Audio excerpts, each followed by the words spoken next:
Hi, this is Emerald and welcome to the Diamond Net, and today I'm going to be talking to you about the most dangerous archetype.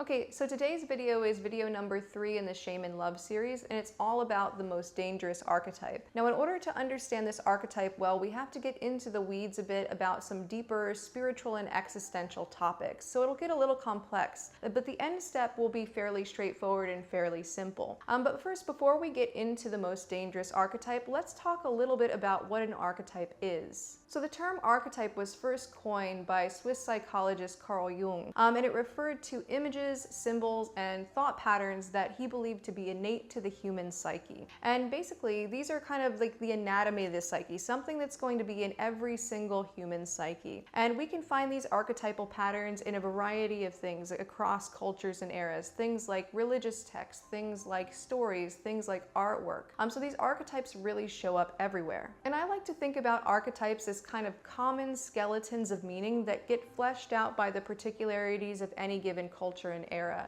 So for example, like the warrior archetype might look different in different cultures, but fundamentally it's going to have the same skeleton of meaning. So the warrior is always going to have similar functions or similar attributes. So things like the having a particular goal that they're working toward, or the willingness to sacrifice for that goal, would be something that would be common to that archetype across all cultures and eras. And archetypes can include titles that we might embody, like king, queen, mother, warrior, all of these different things. But there can also be common archetypal thought patterns as well, which is what we're going to be discussing in this video. So the archetype that we're going to be exploring today, the one that I consider to be the most dangerous, is the archetype of good and evil. And basically, within the subtext of the idea of good and evil, good implies worthy of existence, worthy of good things, and evil means unworthy of existence, worthy of bad things happening. And so basically with this, you might start to recognize how ubiquitous this archetype is in our storytelling. In fact, the underpinnings of most stories have to do with the battle of good and evil. And basically, we have kind of the concept of the good guys and the bad guys emerging. And this is especially true in children's stories, where basically the good guys get rewarded and the bad guys either, like they have something negative happen to them or they have to learn a lesson. And even in older fairy tales, what would happen is the bad guy would usually get killed or maimed in some way. So what you might be thinking right now is that if this archetype is so ubiquitous, then why is it so dangerous? Well, the reason why the archetype of good and evil is so dangerous is because it is the origin point for shame. It is the original duality upon which all other dualities are judged. And it basically puts existence itself and ourselves as an extension of that existence into two categories of good and bad, good and evil, worthy and unworthy, valid and invalid, important and unimportant, and so on and so on. And basically it gives this sense of these are the things that deserve to exist and these are the things that don't deserve to exist. And it's this sense of duality that we go on to project onto ourselves and others. So what this can lead to is a lot of behaviors like self-hatred and self-judgment, but it can also lead toward hatred and demonization and scapegoating of others as well when we externalize shame. And shame says things like, I am bad, I am evil, I am unworthy, I'm unimportant, I'm not good enough, something is wrong with me, I'm a mistake, I don't deserve to exist, etc., etc. So basically, with shame beliefs, they're all based off of that duality of good and evil and that assumption that some things in reality are valid and deserve to exist and other things in reality are invalid and don't deserve to exist. So it is through this projection of this duality of good and evil onto reality itself that we start to learn shame, and we start to internalize and externalize that shame. And some of the consequences of internalization of shame are things like self-judgment, self-criticism, self-hatred.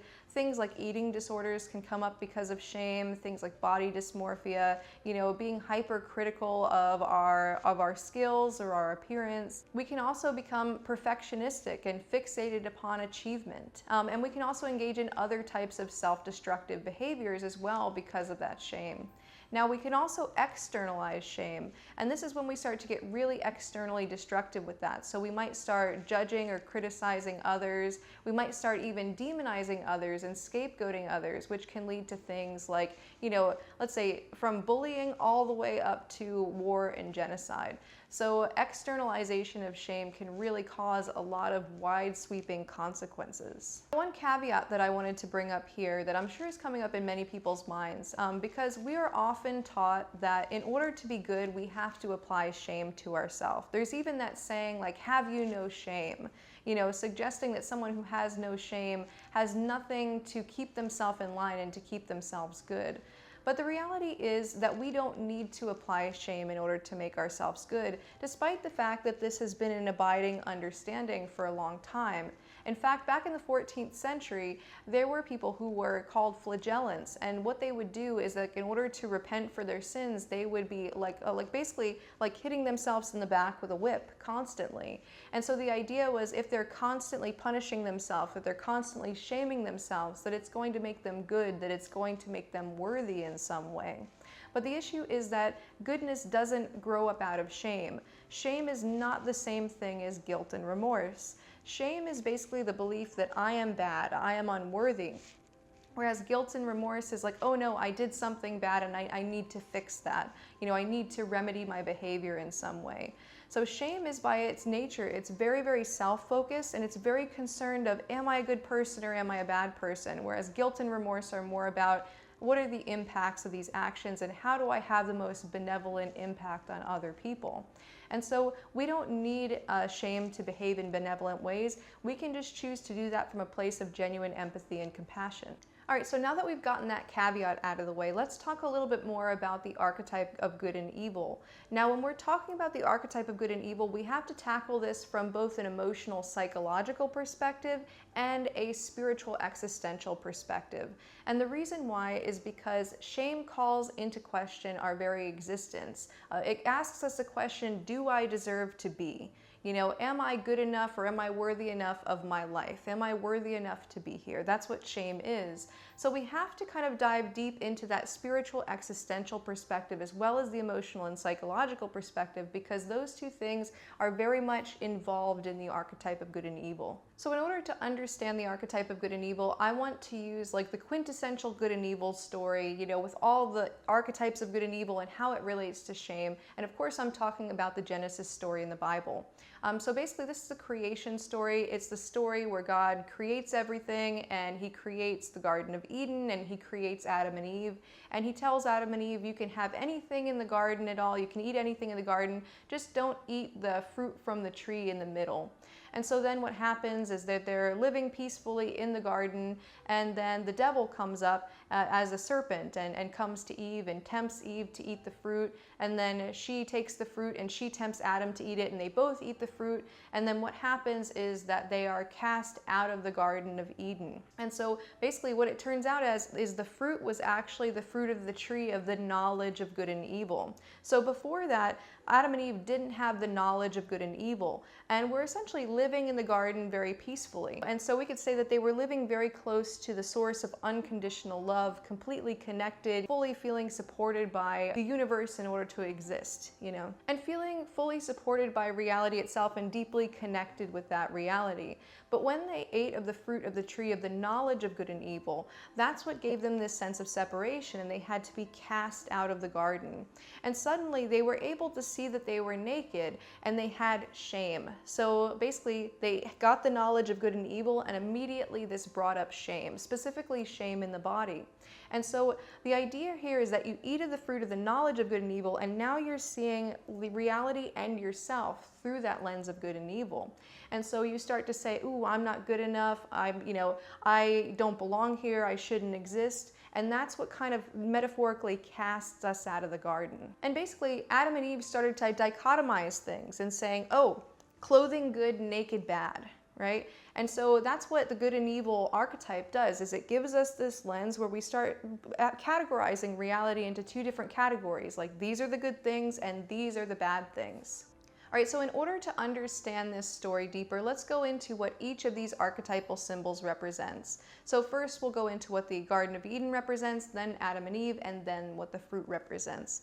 And so basically what the Garden of Eden represents is it's this heaven on earth kind of place. It's this place of connection with God, with source, with unconditional love, which could be used synonymously there. And so I like to think of the Garden of Eden as a matrix of unconditional love. It's the sense of like where we can really sense that sense of oneness and that sense of connectedness with the universe. This thing that, no matter what we do and no matter what happens, that we fundamentally belong.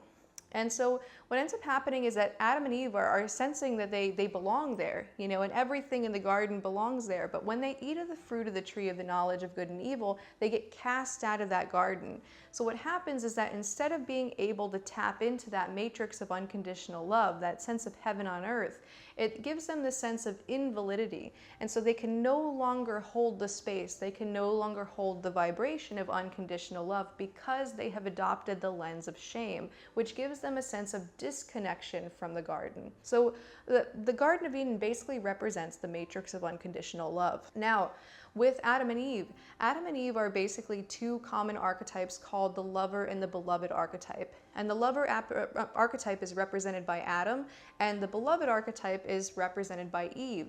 So the lover is the one that gives love unconditionally, and the beloved is one that receives love unconditionally. And so this giving and receiving relationship between these two archetypes, basically, it makes it a very unconditional type of dynamic. It's not one that has to be earned. It's not one that has to be achieved. It's not something we have to meet a certain standard for. It's just this fundamental love that is given and received. Now, what happens whenever we, let's say, experience shame, let's say the archetype of good and evil comes in and this splits us and we experience shame, there comes to be a distortion between the lover and the beloved archetype. And what starts to happen is we get the sense that we can't receive love unless we meet a certain standard. And so what ends up happening is that we end up, let's say, clicking out of that matrix of unconditional love. Again, we get cast out of the garden. And then we start feeling like in order to receive love, we have to give. So in order to, let's say, we stop giving unconditionally of our love and we start giving only to receive, because we have been told that we are not allowed to receive unless we, reach a certain standard, unless we're not shameful, unless we're not evil, unless we're not bad, unless we're not unworthy. So basically what happens is we become closed up to receiving love unconditionally, and it starts to make us feel like we can only receive love if we meet certain standards. Now, we'll talk a lot more about the lover and the beloved archetype in the future, but within this story, it's just important to understand that basically what happens to Adam and Eve is essentially an archetypal distortion of the lover and the beloved archetype, so that instead of unconditional love being given and received, it casts them out from that connection with the matrix of unconditional love, and now they have to toil and they have to earn their way, and basically it's not freely given. And instead of unconditional love, it becomes conditional admiration or conditional acceptance. All right, so that's Adam and Eve. Now we'll talk about what the fruit represents. So the fruit represents exactly what the story says it represents. It represents the knowledge of good and evil. So before Adam and Eve ate the fruit, they didn't have the knowledge of good and evil. And so they were fundamentally seeing things with beginner's eyes. They were seeing things without conceptualizing things into the duality of good and evil.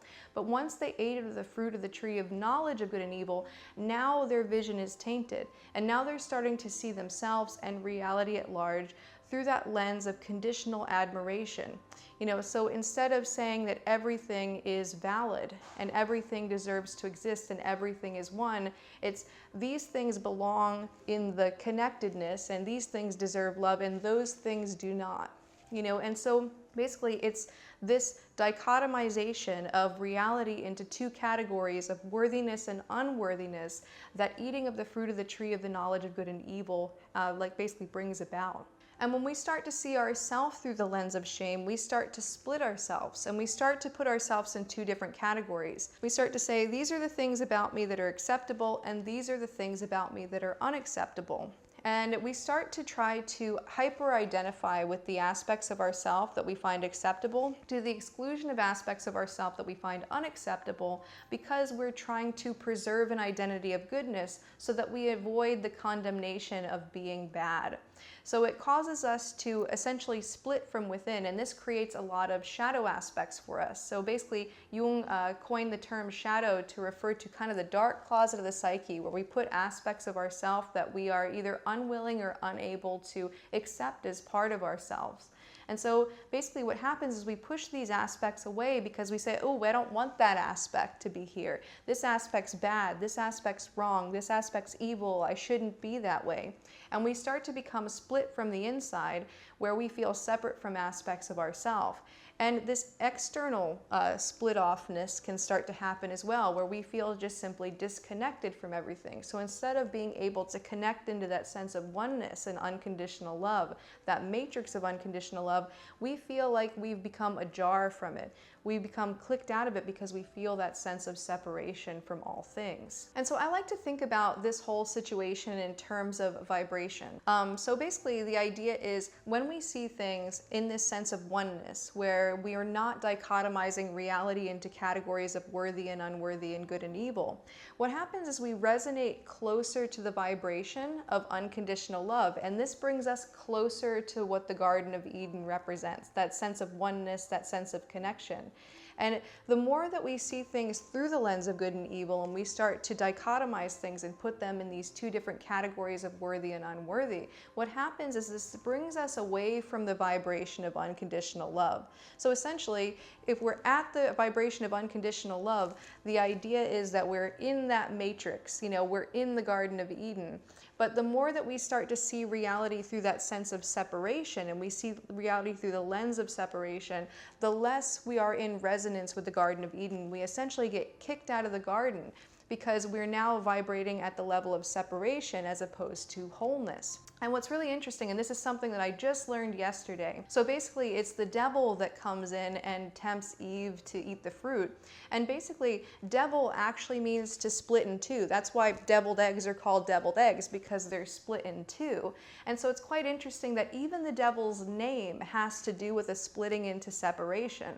So basically the notion of dichotomization really comes up in that Garden of Eden story. So before, we were in the Garden of Eden and in a state of wholeness and oneness and the recognition of the perfection of all things. But then the devil, the one that splits in two, comes in and tempts Adam and Eve to eat the fruit, which then splits their vision in two, where they're starting to see things through the lens of good and evil. And another thing that's quite interesting about the creation story in the Bible is that not only does it serve as the origin point for shame, it also serves as the origin point for sin itself.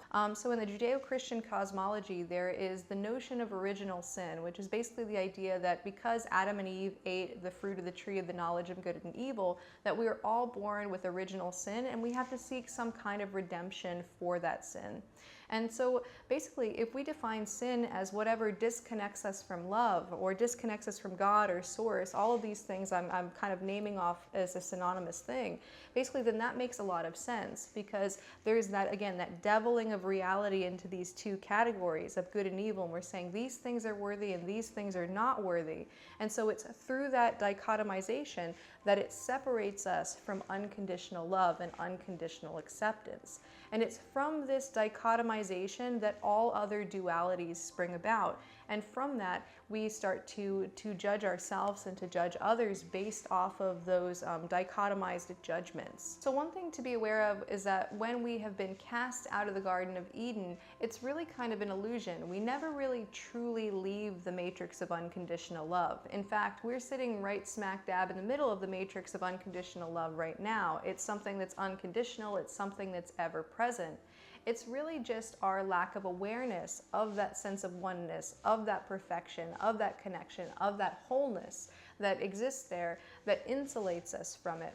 So if we were to imagine that everything in reality, if you boil it down to its base substance, is made of unconditional love, it is only our lack of realization that we are that and that everything else is that keeps us insulated from that awareness. And so living within the Garden of Eden metaphorically, what that means is basically to recognize that everything is one thing and that we are part of that one thing. So we can project shame over the world and become disconnected from that matrix of unconditional love, and we can start to sense ourselves as separate from everything in existence, but also we can remove that feeling of shame and remove that dichotomization, and the more we do that, the closer and more connected and more one we feel with everything. And the awareness that's necessary in order to rediscover the garden, to basically be able to tap back into that matrix of unconditional love, is called non-dual awareness. And non-dual means literally not two.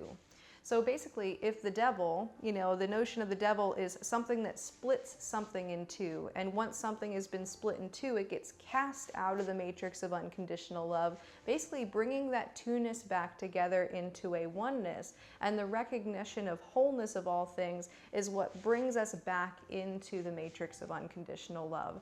So non-dual means the taking away the two-ness of things, rescinding that projection of shame and good and evil from things. So if you've not heard about what non-duality is, basically it is, how can I say it? It's when we see past the illusion of separation and we start to see the connection to everything underneath, and we start to not conceptualize things in terms of a self and an other, but we start to recognize that there's really no distinctions and delineations between self and other, internal and external, and that basically only in a practical sense do these separations really exist, but not in any kind of absolute sense. And so basically people who are seeking enlightenment and samadhi states and things like this, what they're doing is they're actually looking to take away the lens of dichotomization, taking away the thing that separates reality into a two-ness to see the oneness that sits underneath that two-ness. And I've really been quite fortunate myself that within the context of the plant medicine ceremonies that I've participated in, that basically I've been able to, let's say, set my self-concept aside and to be able to see reality without that sense of separation of self and other, while also being able to drop my sense of shame and condemnation, really being able to sense the oneness and the interconnectedness of all things, the good, the bad, and the ugly. So, for example, if I were, let's say, in the middle of a war zone and everyone were suffering around me, if I were in that state where I was disidentified with my self-concept and just taking in reality exactly as it was from a state of pure acceptance and unconditional love, what I would recognize is like there would be sorrow that would come up, and I would feel from a very human-hearted place, I would want to give as much mercy as possible. There would be like in this upwelling of compassion. So there would be this very human part of me that cares very deeply. But on top of that, there would be this other part of me that recognizes the perfection and wholeness in all that is, the good, the bad, and the ugly. And so there would also be a part of me that doesn't abhor any of the reality, that doesn't say, oh, reality shouldn't be like this. It's basically a fundamental, deep acceptance of the way that things are. But that doesn't mean a complacency in terms of making things better. Basically, it makes us at once more compassionate, but also more detached from outcome. So this is the way I would kind of explain what it is to see beyond the illusion of self and to tap into that non-dual awareness. There is a fundamental love and acceptance of all things and a recognition that everything is connected to ourself. And so in the same way that we might see ourselves as a whole being, and so we don't want to chop off our hand, because we think that it's bad. We don't want to do that. We also recognize that when we see the oneness in all things and we recognize everything is an extension of ourselves and us as an extension of everything, what ends up happening is that we want to behave in the very most compassionate ways to everyone, while also being fully accepting of everything that's going on. So it's kind of like holding space for these two different realities, but seeing them fundamentally as something that we can impact, but not something that we need to get rid of, not something that we need to grasp for the positive things and push away the negative things and say, oh no, those negative things should never happen. So it's really quite similar to what the symbol of the Tao represents. Basically, it's the recognition of both the light and the dark, the positive and the negative, all as being part of the great wholeness and the great oneness. And unconditional love is very radical. It accepts all and it abhors none, and it recognizes the fundamental perfection in all that is, and that there's never been anything that wasn't 100% perfect. Now, perfect doesn't mean ideal. Ideal is like an idea that human beings might come up with in their mind in terms of how they would like to see reality be. But perfect literally means the way that it is. So basically everything exactly as it is from the state of beingness. And it's this recognition that everything in reality right now, both the positive and negative, is exactly the way that it should be because that's the way that it is. And to speak in a way that doesn't quite sum it up, but it's the best I can do with language. Basically, it's the state where you can recognize this sense of unconditional love for both yourself and other, and those things having kind of this equal weight. Basically, both seeing those things as one thing, one and the same. And one of the most striking things about experiencing non-dual awareness is the unconditional love for self and other. And I only say self and other because that's what I need to do for language. Basically, everything, it becomes one thing. The separations between people are only practical, and basically you have to navigate this world as though you're a separate person no matter what. But it's being able to see beyond that and being able to recognize the deep level of connection between ourselves and everything else. And not separating ourselves out as self and other and saying like, oh, I can only give love externally, or I can only give love internally, or these parts of me deserve love and those parts of me don't, or these people deserve love and those people don't. That whole thing, basically, all of those senses of separation drop away. And what happens is it's just this fundamental unconditional love that flows through the whole entire experience. And it's in those states of consciousness that these insights come about for me, where the recognition of shame, and it's because of these experiences that I've had that I can bring these insights to you. And basically was this recognition that unconditional love itself is the antidote to shame. Once you recognize as everything is inherently perfect and everything is inherently one, what happens is that your resistance to yourself and to others drops away. And you can be in this state where you recognize everything is fundamentally valid just based on the fact that it exists. Now, this might seem like a tall order, but there's no need to abide in that state or to reach total enlightenment or to totally be in non-dual awareness all the time. We can begin to practice this. So it's not something that, oh, you either get enlightened or you don't. Basically, you can start to practice dropping down that sense of separation between things, that sense of categorization, where we come to accept things as part of the order of things, and basically recognizing that if something is, then it should be. And a caveat there being, of course, we're going to feel a certain way about the way that things are, and we might decide from that to want to change things. So I'm not saying we have to preserve everything that is, but in the moment, accept what is. Basically, if something pleasant or something unpleasant pops up in the moment, there it is, it's already in reality. And so we must, if we want to tap into that sense of unconditional love and acceptance, we must drop away that sense of dichotomization that goes, no, no, no, that shouldn't be, or, oh, I want more of this, there should be more of that. So basically it's that sense of this should be and this shouldn't be that come up with that dichotomization. And so it's coming into the present moment and accepting the present moment exactly as it is. And so a big part of dropping away the lens of good and evil and being able to see through that two-ness down into the reality of oneness, what that means is being able to recognize the wholeness and perfection of reality exactly as it is. But it can be quite difficult to actually maintain that. But it can so easily be split. And I'm going to show you how easily things can be split into a duality, how easily it is for us to devil reality. So let's say that I have this pencil, right? And let's say that I'm accepting and loving and totally in a state of the recognition of the wholeness, perfection, and oneness of all things except for this pencil. And this pencil, I go, oh, this pencil is terrible and awful and evil and bad. And it's the only evil and bad thing in existence. Everything else is perfectly wonderful and fine. Well, what I've done is I've essentially chunked reality into two sections. And I've said, okay, here's everything else which is valid and good, and here's this pencil which is bad. Right? So even to create one judgment against even something so small, something like a grain of sand, splits reality into two, and we come out of vibration and out of resonance with unconditional love and oneness, and into resonance with separation and two-ness and duality and deviling.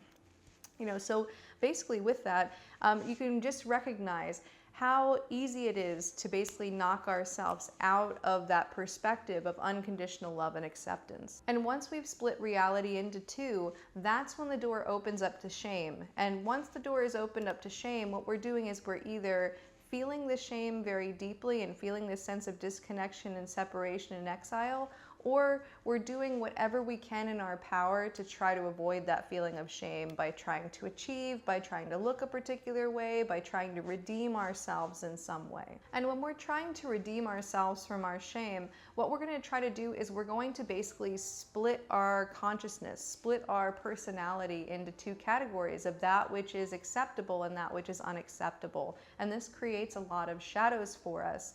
And it causes a dynamic that I call oppositional splits. So an oppositional split is basically where we project the archetype of good and evil onto two opposite qualities, and we say this quality is the good one and this quality is the bad one. And what we do is we look internally in ourselves and we try to hyper-identify with what we consider to be the good one to the exclusion of what we consider to be the bad one. So let's say if I determined that, let's go passive versus aggressive. So let's say that I was like, oh, it's a good thing to be pacifistic and aggression is a bad, awful, terrible thing, right? So let's say I make that decision. Well, depending on how strongly I feel that, let's say, aggression is evil and bad and wrong, what's going to happen is the more I'm going to repress parts of myself that happen to relate to that label or that I think relate to that label. And so what I might do is I might try to create an identity of goodness by saying, oh, I'm this super pacifistic, very kind person, right? And so I might hyper-identify with that, and maybe I start to feel a bit self-righteous because I'm so identified with goodness. But then basically, because I've considered aggression badness, what I've done is I've probably thrown the baby out with the bathwater. And so what I might lose the capacity to do is I might lose the capacity to be in touch with my boundaries, or to be able to be assertive about setting those boundaries, or I might come to repress my feelings of anger. And all of these things are just part of myself as a natural human being. And without those qualities, I might, either become a total doormat, or I might end up becoming kind of passive aggressive. And so this is what happens when we have oppositional splits. We start to see things through the lens of good and evil, and we turn that inward and we start to split our personality into two, where we say, okay, these are the ways that it's acceptable for me to be, and these are the ways that it's unacceptable for me to be. And we start to repress and deny that we even have any of those qualities. And so when it comes to behaving in benevolent ways, that's quite a positive thing. But when we identify with an identity of goodness, what it does is it just creates a lot of splits and shadows within ourselves. And the stronger we identify with goodness, the more that we're going to push a lot of things into the shadow, which is probably going to come out in some pretty dysfunctional ways.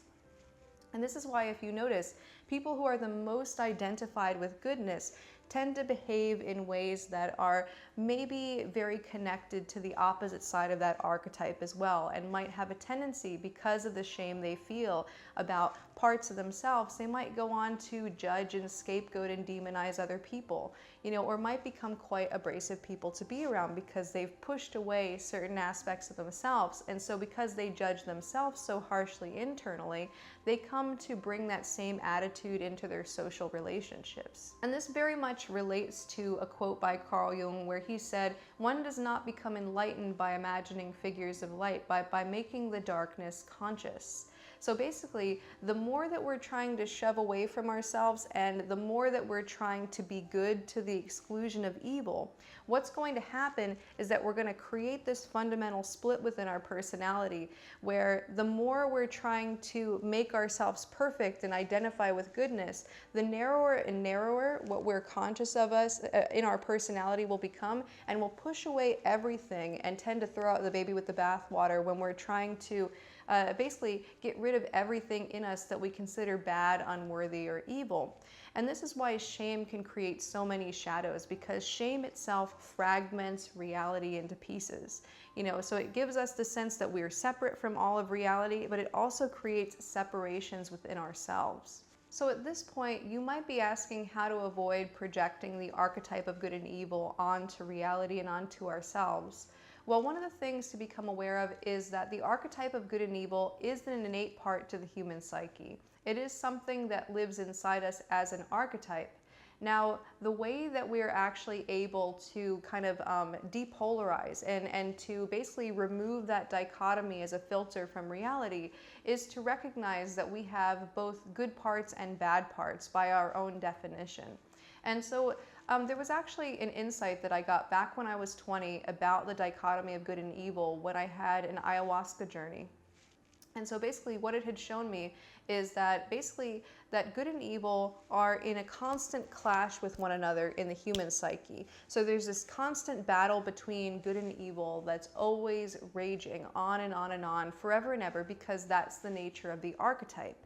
And when I was able to see this within myself, there were all of these very positive drives and like, oh, it's this drive to like help everyone and wanting a happy ending for everything. So that's like the good archetype. And then the evil one was like, you know, almost taking a sadistic pleasure and joy and wanting to see everything burned down. And it was these two polar qualities that were essentially clashing with one another and in a constant battle. And what I would typically be doing, you know, in my day-to-day life is I would be hyper-identifying with goodness because I didn't want to be bad. I didn't want to feel shame.